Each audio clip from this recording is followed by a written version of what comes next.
Kabar? Masih semangat insya Allah ya. Bukan masih semangat Ustadz, tambah semangat insya Allah. Amin ya rabbal alamin. Tema kultum kita memang diklasifikasikan dengan ada klasifikasi tafsir, termasuk ada tema fikih. Kebetulan yang jatah di malam hari ini bertemakan fikih. Saya ambil kira-kira apa tema fikih yang relevan. Ternyata yang juga identik dengan budaya di Indonesia adalah mudik ya. Musafir kan. Biasanya di bulan, ada yang di 10 akhir Ramadan. Intinya terkadang orang mudik di bulan puasa. Tapi musafir ini juga bukan konteksnya hanya konteks Ramadan. Musafir dalam artian yang lebih luas. Musafir dagang, musafir talabul ilmi. Bahkan musafir healing sekalipun. Nah jamaah sekalian yang dimuliakan Allah. Ketika Allah mewajibkan puasa di Al-Baqarah ayat 183, Allah pilih redaksi yang luar biasa. Ya ayyuhalladzina amanu kutiba alaikumussyam. Wahai orang yang beriman diwajibkan puasa. Kan terasa berat diwajibkan puasa. Untuk membuat ringan, Allah kasih redaksi atau diksi yang membuat kita jadi ringan melakukannya. Kama kutiba alal ladzina min qablikum. Orang sebelum kamu juga udah pernah puasa juga. Mirip kalau di sekolah, orang tua dipanggil sama kepala sekolah. Maaf bu, anak ibu nggak naik kelas. Kaget ibunya. Tapi bukan anak ibu doang sih. Satu kelas nggak naik kelas. Bilang apa? Alhamdulillah. Gitu. Kenapa? Karena orang lain juga mengalaminya. Untuk apa berpuasa? La'allakum tattaqun. Berapa lama ya Allah puasa? Nggak lama. Ayyamam ma'dudat. Puasa itu cuma beberapa hari. Sengaja menggunakan beberapa hari, bukan sebulan. Walaupun faktanya sebulan. Kenapa? Ibarat ibu nyuruh anaknya khitan. Nggak sakit kok nak khitan. Cuma kayak digigit semut. Benar nggak bu? Bu, sok tahu ibu-ibu ya. Maka Al-Quran menggunakan ayat mawadud. Lalu baru ada yang kontak dengan kita.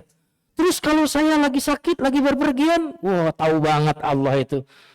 Belum kita nanya udah dijawab. Faman kana minkum maridan aw ala safarin fa'iddatum min ayyamin ukhra. Baru ditanya di benak Al-Quran.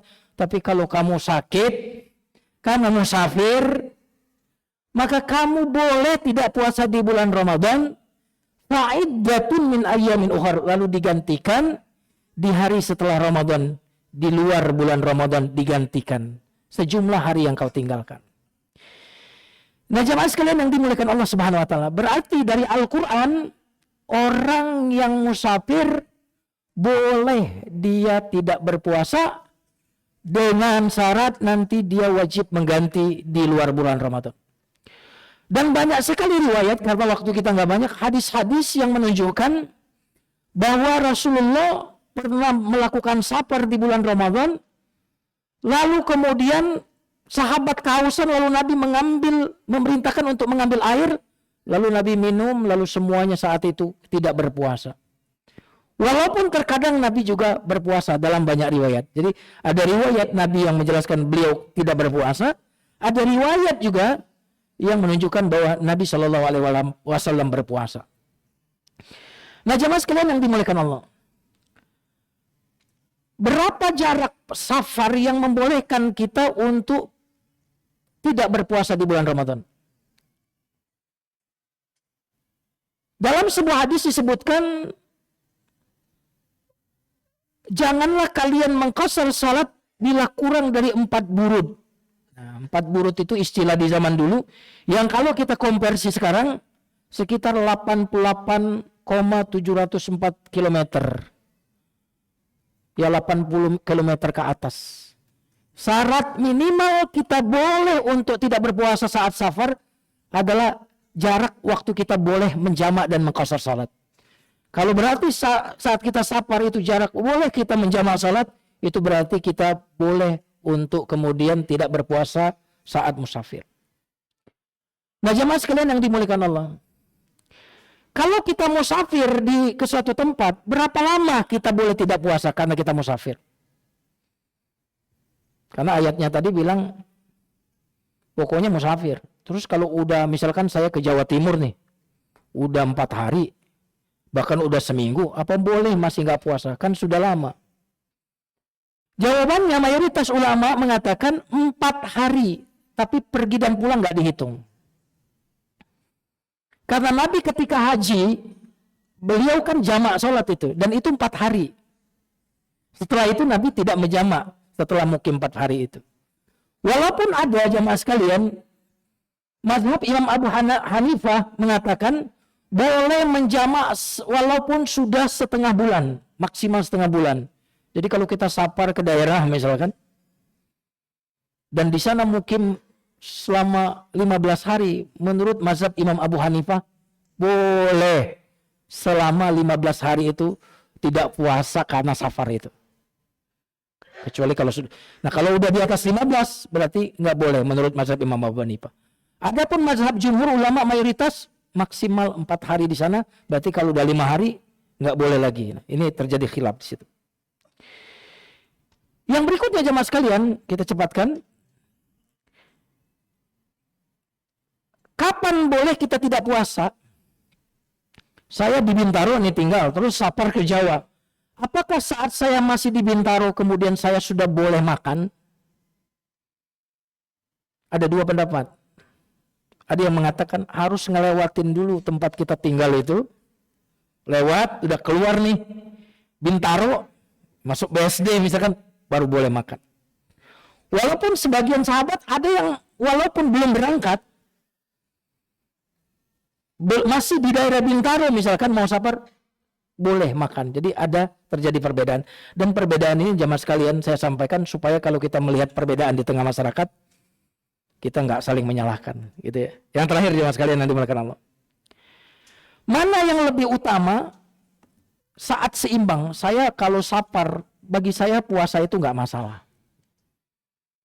Tapi kalau ada orang yang kalau safar berat sekali dia berpuasa, maka dianjurkan dia tidak berpuasa saat safar. Tapi bagaimana dengan orang yang bagi dia berpuasa saat safar itu biasa, nggak berat? Mana yang lebih utama bagi dia? Pendapat pertama, jumhur ulama, mayoritas ulama termasuk mazhab Syafi'iyah mengatakan lebih baik tetap berpuasa. Kalau tadi orang safar berat berpuasa, lebih baik dia tidak berpuasa. Tapi ada orang yang ringan. Saya sih safar nggak ngaruh. Saya insya Allah puasa ringan bagi saya. Mana yang lebih baik bagi dia saat safar itu? Berpuasa atau tidak berpuasa? Pendapat yang pertama, pendapat mayoritas mengatakan lebih baik dia berpuasa. Alasannya kenapa? Alasannya karena dia tidak punya hutang. Jadi bebas tanggungan. Itu jauh lebih baik daripada dia harus berhutang nanti. Nah itu alasannya.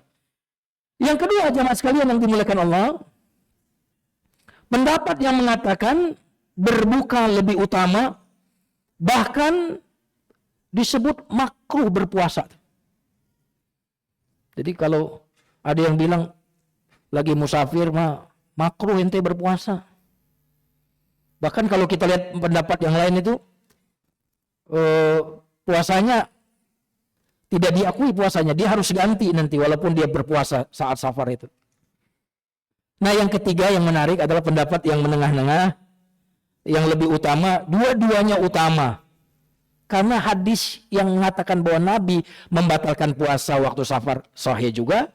Dalam keadaan yang lain Nabi kemudian berpuasa waktu safar, dalilnya sahih juga. Berarti silakan pilih, silakan yang mana. Baik jemaah sekalian, ini fikih puasa dan musafir. Sebagai penutup, saya ingin menambahkan sedikit tentang musafir dalam konteks bukan fikih sebagai penutup. Turis Arab Muslim datang ke Indonesia, datang ke rumah Pak Kiai. Pak Kiai melihat turis ini pakai ransel doang, nanya, kamu jauh-jauh dari Timur Tengah ke Indonesia, bawaannya kok cuma ransel doang?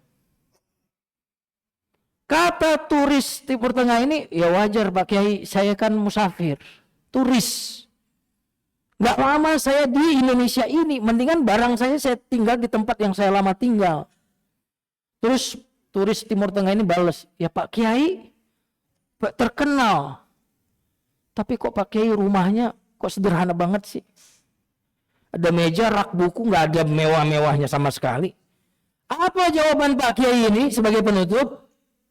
Kata Pak Kiai, kalau kamu turis, saya juga turis di dunia ini. Saya ini turis di dunia ini.